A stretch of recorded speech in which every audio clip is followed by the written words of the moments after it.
7 horas e 55 minutos. Brasília está entre as 3 cidades brasileiras com maior incidência de bullying, ao lado de Belo Horizonte e Curitiba.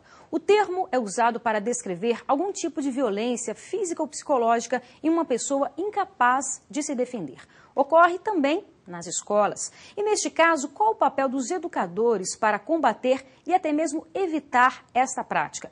Sobre este assunto, a gente conversa agora com a pedagoga e mestre em educação, Selva Paraguaçu. Bom dia. Muito obrigada pela sua participação aqui no nosso programa, viu? De fato, os professores, educadores, quem está no ambiente escolar tem um papel importante nesse tipo de combate? Tem, Renata.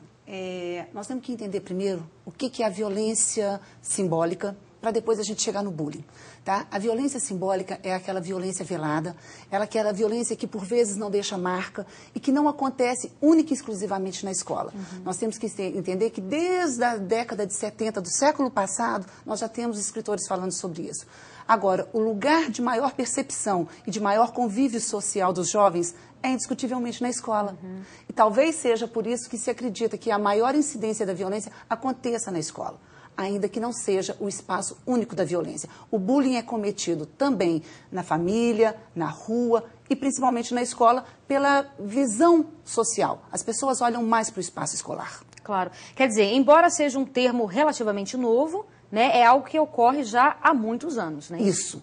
A definição bullying, ela é mais atual, mas a violência simbólica descrita por Pierre Bourdieu era desde 1970. Então, a gente tem uma história já falando, mas a terminologia bullying, que na verdade não existe uma tradução ao pé da letra, a gente não consegue dizer o que é bullying, né? A gente sabe as características, a forma que se manifesta tanto o agressor como o agredido. Mas dizer com precisão o que é a terminologia bullying, a gente não tem. Nós sabemos que a criança que é vítima de bullying, ela é agredida, ela é assediada, ela é humilhada, ela é excluída. Mas são características, tá? E que isso, geralmente, quem percebe é a escola, é o professor, quando conhece o que é o bullying. Então, e nesse caso, portanto, quando o professor ou o educador, quem está naquele ambiente, percebe esse tipo de prática, essa violência, o que deve se fazer? Tá. Primeiro, é entender o que é o bullying e conhecer as características da vítima e do agressor. Tá? A família também tem que olhar isso junto com a escola. A família tem que saber que aquela criança que de repente não quer ir a um ambiente social, que não a escola, ela tem que entender o que está acontecendo com esse menino. As crianças normalmente ficam arredias, introspectas, pouca conversa, se isolam, choram muito. E no espaço escolar, o ambiente é o quê? Informação e discutir o assunto. É necessário, sabe? É importante que a gente esvazie esse assunto. Esse assunto tem que ser esgotado, trabalhado e informado. Então, a gente só consegue identificar aquilo que a gente conhece. Selva, claro que foi um caso isolado, né, mas tivemos aí recentemente essa tragédia em Realengo, na qual essa pessoa, né, que praticou, portanto, esses assassinatos, ela se dizia, né, vítima de bullying. Quer dizer, é um debate que precisa ser feito na sociedade. Precisa. E ele não tem que ser só na escola. Eu acho que ele tem, como você bem falou, Renata, ele tem que ser discutido socialmente. A violência, ela se entra em um tripé. É um ambiente social, tá? É um ambiente institucional, e também a questão comportamental.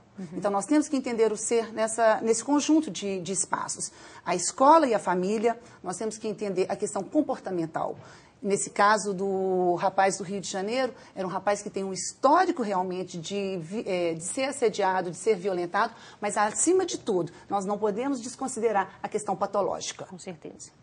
É injustificável. É injustificável, com certeza. E informação. Discutir o assunto. Tá ótimo. Muitíssimo obrigada pela sua participação. Obrigada, eu. Tenha um excelente dia. Igualmente, Renata.